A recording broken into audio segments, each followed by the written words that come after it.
Surf र साबुनमा के फरक छ? यो क्वेशन एससीमा फ्रिक्वेन्टली सोध्छ।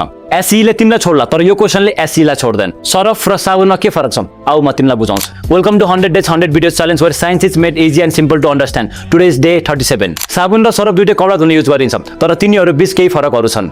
तिम्रो र तिम्रो क्रस बीच जति ठुलो ग्याप छ त्यति ठुलो ग्याप साबुन र डिटर्जेन्ट बीचमा छ। साबुन नेचुरल वेट र फ्याटबाट बनाइन्छ भने डिटर्जेन्ट केमिकल सिन्थेटिकबाट बनाइन्छ। साबुनले हार्ड वाटर, क्याल्सियम र म्याग्नेसियम जस्तो मिनरल भएको पानी यसमा राम्रोसँग फिस बनाउँदैन र सफा गर्न कम प्रभावकारी हुन्छ। तर सरफले हार्ड वाटर र सफ्ट वाटर दुवैमा फिस बनाउन सक्छ र प्रभावकारी रूपमा सफा गर्न पनि सक्छ। म मुस्ताङ बसेको छु, मलाई थाहा छ त्यहाँ साबुनले कपडा धुन कति गाह्रो हुन्छ। साबुन सामान्यतया बायोडिग्रेडेबल हुन्छ तर डिटर्जेन्ट भने नन बायोडिग्रेडेबल हुन्छ। यसले वाटरको सोर्सलाई पोल्युट गर्न सक्छ। यसैले कपडा धुँदा धेरै फिस बनाउने र प्रभावकारी रूपमा सफा गर्ने भएकोले सरफ धेरै उपयोगी हुन्छ। बस यति जानेपछि 2 मार्क्स पक्का। यदि तिमी पोखराबाट छौ र 2083 सालको लागि एससी प्रिपेयर गर्दैछौ भने तिम्रो लागि गुड न्यूज। लास्ट इयरको जस्तो यसपालि पनि हाम्रो फिजिकल क्लास सुरु हुँदैछ। तिमी 4GPA ल्याउन इन्ट्रेस्टेड छौ भने मलाई अथवा हाम्रो टिमलाई कन्ट्याक्ट गर्न सक्छौ। लास्ट इयर धमाका भएको थियो, यसपालि झन् बब्बाल गर्ने टार्गेट राखेका छौं। फिजिकल क्लास पढ्नेले फ्रीमा अनलाइनको एक्सेस पनि पाउन सक्छ। यस्तै धेरै कुराहरू छ जुन तिमीले फ्रीमा पाउन सक्छौ। अनि गर्लफ्रेन्डसँग आयो भने 50% अफ।